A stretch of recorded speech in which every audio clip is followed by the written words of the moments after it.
बिस्मिल्लाहिर्रहमानिर्रहीम। अस्सलाम वालेकुम स्टूडेंट्स, आप सबको वेलकम इंटरनेशनल रिलेशंस के ऑनलाइन लेक्चर में। लास्ट लेक्चर में हमने टॉपिक स्टार्ट किया था व्हेन डीकोलोनाइजेशन स्टार्ट्स, मतलब जो सब्जुगेशन और डोमिनेंस का रिलेशनशिप था between weak state and powerful state, ये कब से ब्रेक होना शुरू हुआ या सिंपली ये कब से ख़त्म होना शुरू हुआ। तो इसे डिस्कस करने के लिए हमने कलोनाइजेशन का या कलोनियलिज्म का स्टार्ट देखा था, कब से ये स्टार्ट हुई कॉलोनीज़ बनना और इनकी क्या हिस्ट्री थी। तो उसमें हमने मुख्तलिफ़ फैक्टर्स देखे थे। सबसे पहला था कि जो टेरिटोरियल एक्सपेंशन था, ये हमेशा से एम्पायर्स का एक ऑब्जेक्टिव रहा है, एक एम रहा है कि अपनी टेरिटरीज़ को हमने एक्सपेंड करना है। लेकिन इंटरनेशनल रिलेशंस में इन एम्पायर्स की, जो आपकी दुनिया में एम्पायर्स रही हैं, उनकी टेरिटोरियल एक्सपेंशन के हवाले से उन्हें कलोनियलिज्म का वर्ड नहीं दिया जाता। और उसका रीज़न ये है कि जो आईआर के स्कॉलर्स हैं, उनका मानना है कि कलोनियलिज्म का जो वर्ड है, ये यूरोपियन कलोनियल पावर्स के लिए इस्तेमाल किया जाता है। जब 15 सेंचुरी का स्टार्ट हुआ था, तो यूरोपियन कलोनियल पावर्स ने कॉलोनीज़ बनाना शुरू कर दी थी और स्टार्ट स्पेन एंड पोर्टुगल ने लिया था। उसके बाद ब्रिटिश, फ्रांस एंड नीदरलैंड ने भी बाकी दुनिया की कॉन्टिनेंट में अपनी कॉलोनीज़ बनाना स्टार्ट कर दी। फिर हमने ये देखा था कि टाइम के साथ साथ इन यूरोपियन की जो कॉलोनियल पावर्स थी, ये बढ़ती चली गई और इनकी जो सक्सेस के पीछे फैक्टर्स थे, वो थे टेक्नोलॉजिकल सुपीरियरिटी और मिलिट्री सुपीरियरिटी। मेजर ये फैक्टर्स थे।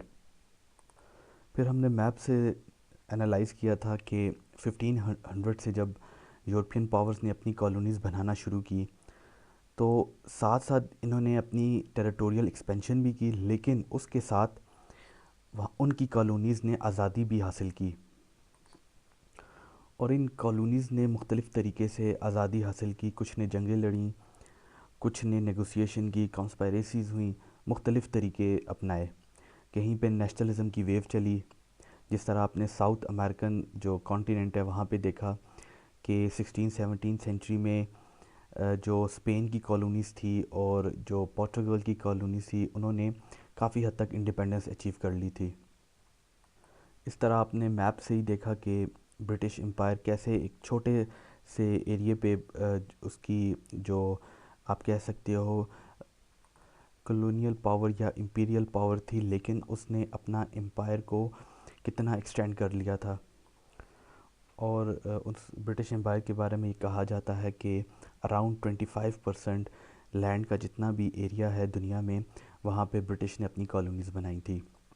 इस तरह टोटल जो आपके पास 5 आपने यूरोपियन पावर्स देखी थी जिन्होंने कॉलोनीज़ बनाई थी, तो उन्होंने तकरीबन 85% जो लैंड एरिया है अर्थ का, वहाँ पे अपनी कॉलोनीज़ बनाई हैं। लेकिन with the passage of time ये एक जगह से कॉलोनी नहीं बनाते थे, तो किसी दूसरे कॉन्टिनेंट से इनकी कॉलोनी ने आज़ादी भी हासिल की। तो ये प्रोसेस चलता रहा। लेकिन इंटरनेशनल रिलेशंस के अकॉर्डिंग, या जो स्कॉलर्स हैं इंटरनेशनल रिलेशंस में, उनके अकॉर्डिंग एक्चुअली डीकोलोनाइजेशन का प्रोसेस कब शुरू हुआ, तो वो चीज़ हम आज डिस्कस करेंगे। तो हम देखते हैं व्हेन डीकोलोनाइजेशन स्टार्ट्स। क्या डीकोलोनाइजेशन तब से हुई थी, या डीकोलोनाइजेशन का पीरियड स्टार्ट तब से हुआ था जब 15वीं सदी में स्पेन की पहली कॉलोनी या पोर्टुगल की पहली कॉलोनी ने अपनी इंडिपेंडेंस अचीव कर ली थी। तो इसका आंसर हम देखते हैं आज। इंडिजिनस पॉपुलेशन को कहते हैं जो लोकल पॉपुलेशन होते हैं कॉलोनीज़ की। Of colonies had been revolting and launching several movements against their colonial powers from the beginning of the colonial rule in several colonies. शुरू दिन से ही कोई ना कोई मूवमेंट्स, अपनी स्ट्रगल मूवमेंट स्टार्ट रही हैं जो लोकल आवाम थी उन कॉलोनीज़ की, अगेंस्ट देयर कॉलोनियल पावर्स। और उनका ऑब्जेक्टिव क्या था या एम क्या था कि परमानेंटली इस जो उनका कॉलोनियल पावर का रूल है उनकी टेरिटरी पे वो ख़त्म हो जाए। यही बात सेकंड बुलेट में लिखी हुई है, and their aim was to permanently terminate और dissolve the rule of colonial powers. और ये जो मुख्तलिफ़ किस्म की मूवमेंट्स चलाते थे तो इन्हें कहते हैं, या मुख्तलिफ़ किस्म के रिवॉल्ट्स होते थे तो इन्हें कहते हैं एंटी कॉलोनियल स्ट्रगल्स। इसे आप सिंपली ऐसे कह सकते हो कि एंटी कॉलोनियल स्ट्रगल उस चीज़ का नाम है कि अगर इंसानी हिस्ट्री में आप देखो, जहाँ जहाँ भी एम्पायर्स बनी और जहाँ जहाँ भी कॉलोनीज़ बनती रहीं, तो जब लोगों ने उन कॉलोनी के नेटिव लोगों ने अपनी मास्टर्स के ख़िलाफ़ या अपनी कॉलोनियल पावर्स के ख़िलाफ़ कोई ना कोई स्ट्रगल मूवमेंट स्टार्ट की, तो उसे कहते हैं एंटी कॉलोनियल स्ट्रगल। नेक्स्ट हम देखते हैं in the context of European colonialism. अब यूरोपियन कॉलोनियलिज्म की जब बात की जाए तो आप समझ लो कि 15th सेंचुरी से ऑनवर्ड की बात हो रही है। It can be said that resistance to European domination was everywhere. अब यहाँ पे भी वही बात की गई है कि जो यूरोपियन डोमिनेशन थी उसके ख़िलाफ़ जो रेजिस्टेंस थी वो हर जगह थी, जहाँ जहाँ पे भी यूरोपियंस की कॉलोनीज़ थी। But the indigenous population lacked the technical and military advancement to resist the colonial powers. अब ये चीज़ आपने लास्ट लेक्चर में भी देखा था कि जो कॉलोनियल पावर्स थे वो एक तो उनके पास टेक्नोलॉजिकल सुपीरियॉरिटी थी, दूसरा उनके पास मिलिट्री उनकी बहुत सुपीरियर थी। लेकिन जहाँ जहाँ उन्होंने कॉलोनीज़ बनाई थी तो उस कॉलोनीज़ के जो नेटिव लोग थे, जो लोकल पॉपुलेशन थे, वो इतने एडवांस नहीं थे। उनके पास टेक्नोलॉजी भी नहीं थी वो, और ना ही उनके पास इतनी एडवांस मिलिट्री थी, तो वो उन्हें प्रॉपरली रेजिस्ट नहीं कर सकते थे। अच्छा, अब कुछ एक स्कूल ऑफ थॉट है जिनका मानना है कि anti colonialist feeling firstly expressed in the 18th century in the US. मतलब कि 18वीं सदी के एंड में यूनाइटेड स्टेट्स में उस वक्त तो खैर यूनाइटेड स्टेट्स नहीं था, लेकिन उस टेरिटरी में, उस इलाके में first time anti colonialist feeling start हुई या सामने आई ऐसी फीलिंग्स।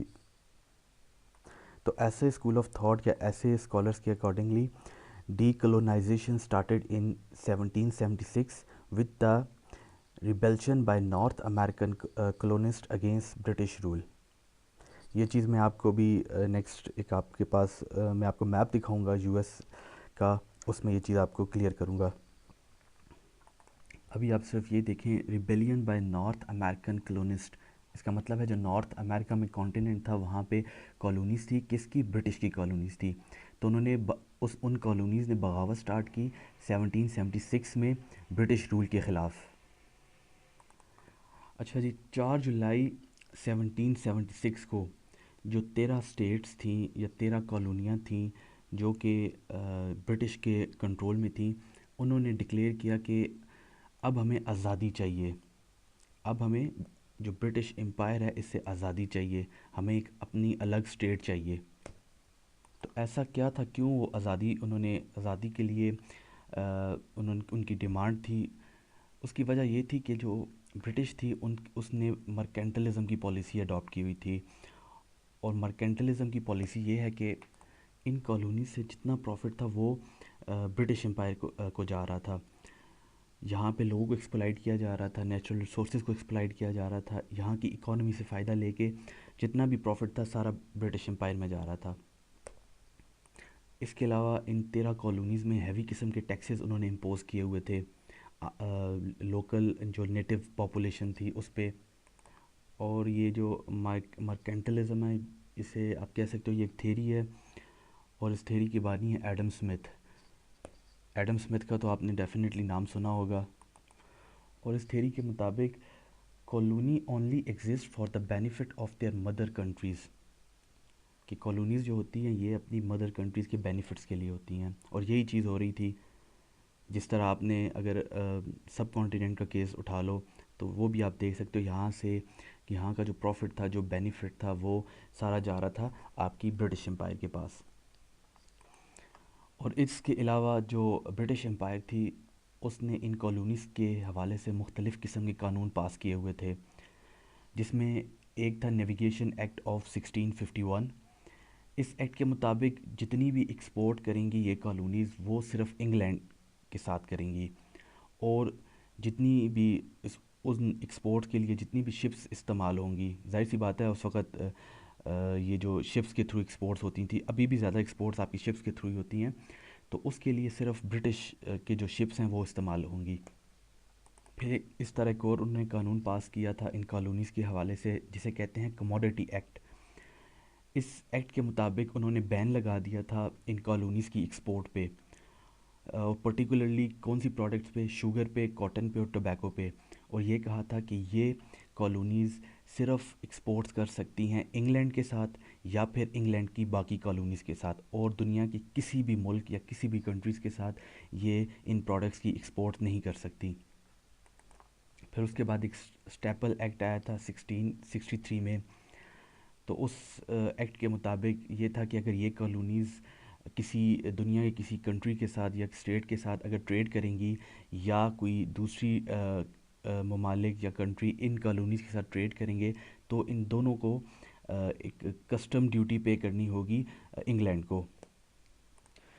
इसी तरह और भी बहुत से कानून आते रहे जो नाफिज होते रहे इन कॉलोनीज़ में, जिनमें इन्फोर्समेंट एक्ट ऑफ 1696 है, फिर शुगर एक्ट ऑफ 1764 है, इस तरह करेंसी एक्ट ऑफ 1764 था, फिर स्टैम्प एक्ट ऑफ 1765 था।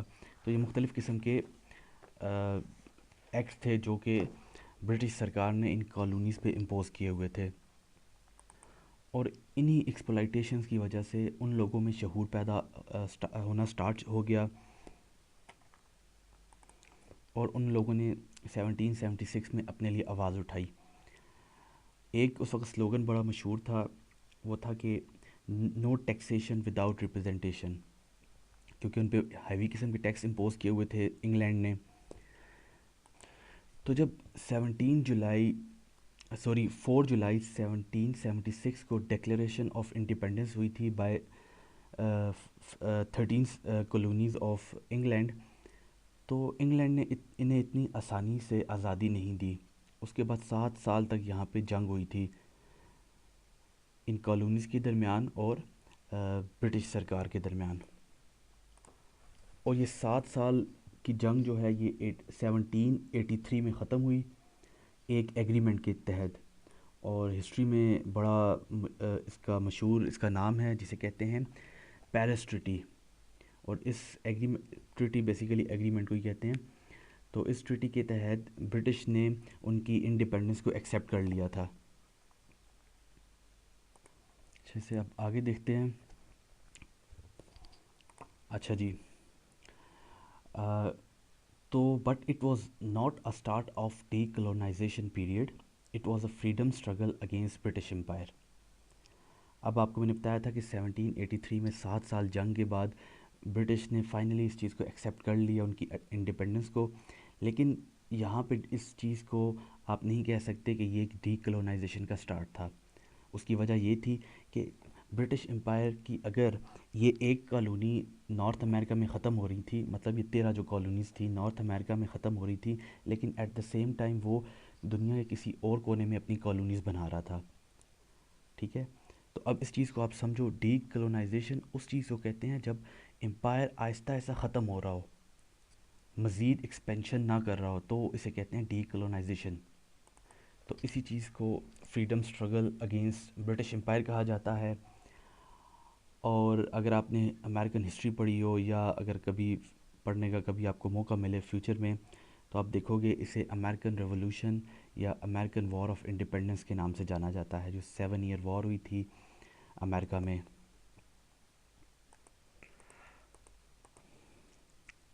अच्छा जी, ये इस वक्त आपके पास ये जो मैप नज़र आ रहा है ये अमेरिका का मैप है। ये सारा अमेरिका का करंट मैप ये है। लेकिन जो हम लोग 13 कॉलोनीज़ की बार बार बात कर रहे हैं, वो ये 13 कॉलोनीज़ हैं, ये आपको नज़र आ रही हैं। ये 13 कॉलोनीज़ जो थी ये ब्रिटिश की कॉलोनीज़ थी अमेरिका में। अमेरिका ने यहाँ से इंडिपेंडेंस हासिल की, और टाइम गुजरने के साथ साथ उन्होंने अपनी टेरिटरीज़ को एक्सपेंड किया, और ये सारा अब आपके पास अमेरिका का मैप है आजकल के दिन में। तो ये आपको ऑब्जेक्टिव में आ सकता है या फिर शॉर्ट क्वेश्चन में भी आ सकता है कि कौन कौन सी कॉलोनीज़ थी। आपके सामने नाम है: Georgia, south Carolina, north Carolina, Virginia, Maryland, Delaware, new Jersey, Connecticut, Rhode Island, Massachusetts, Pennsylvania, New York and new Hampshire. अच्छा, ये तो थी 13 कॉलोनीज़ जो ब्रिटिश की थी और अमेरिका ने यहाँ पे इंडिपेंडेंस हासिल की। अब ये जो आपको एरिया नज़र आ रहा है, ये सारा एरिया यहाँ से लेके इन कॉलोनीज़ के साथ तक, इस जगह का नाम था या इस टेरिटरी का नाम था लुजियाना। और ये जो थी टेरिटरी, ये फ्रांस की कॉलोनी थी। 1803 में अमेरिका ने फ्रांस से इस जगह को, इस टेरिटरी को परचेज़ किया $15 मिलियन का। इधर नीचे ये जो एरिया है, यहाँ पे दो कॉलोनी थी जो कि स्पेन की थी। एक थी वेस्ट फ्लोरिडा और इस साइड पे थी ईस्ट फ्लोरिडा। ये कॉलोनीज़ यूएसए ने स्पेन से हासिल की। इस तरह यहाँ पे कुछ पार्ट था वो भी स्पेन की कॉलोनी का था, तो वो भी अमेरिका ने स्पेन से हासिल किया। फिर यहाँ पे कुछ एरिया था मेक्सिको के पास था, वो अमेरिका ने मेक्सिको से हासिल किया। फिर यहाँ पे कुछ दोबारा ब्रिटेन के पास एरिया था जो फर्दर अमेरिका ने ब्रिटेन से हासिल किया। अब अगर आपने वर्ल्ड मैप को देखा हुआ है तो यहाँ पे अलग से एक अमेरिका की ऊपर कनाडा के साथ एक स्टेट है अमेरिका की जिसे अलास्का कहते हैं। ये स्टेट अमेरिका ने रशिया से परचेज़ की थी 1867 में 77.2 मिलियन डॉलर की, और इसे अमेरिका ने अपनी स्टेट बनाया था 1959 में। इसी तरह यहाँ पे एक आइलैंड है हवाई जिसका नाम है, उसे भी अमेरिका ने 1959 में अपनी स्टेट बनाया, और अमेरिका की सबसे लास्ट स्टेट वो थी जिसे कहते हैं 50th स्टेट ऑफ अमेरिका।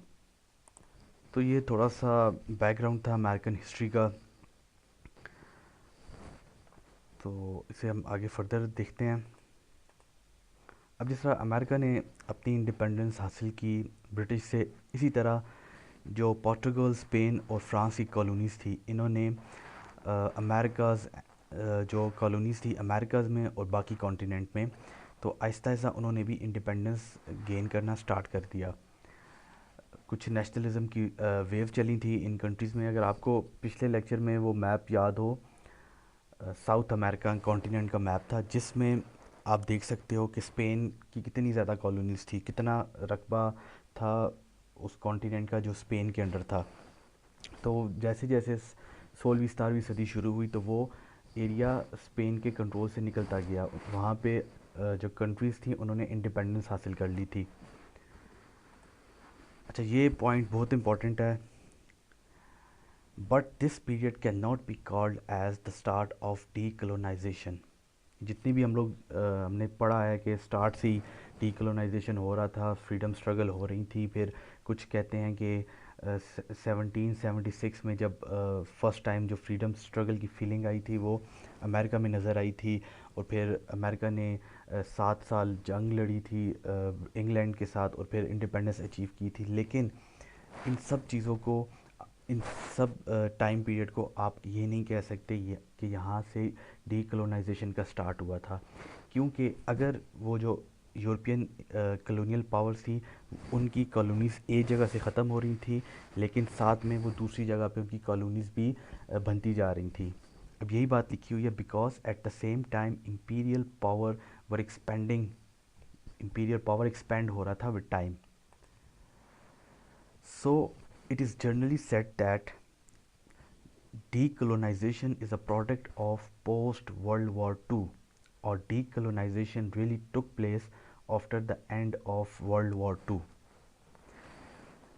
अब जो इंटरनेशनल रिलेशंस में स्कॉलर्स हैं उनका ये मानना है कि जो डीकोलोनाइजेशन का स्टार्ट हुआ था वो वर्ल्ड वॉर टू के बाद स्टार्ट हुआ था, और आपकी वर्ल्ड वॉर टू ख़त्म हुई थी 1945 में।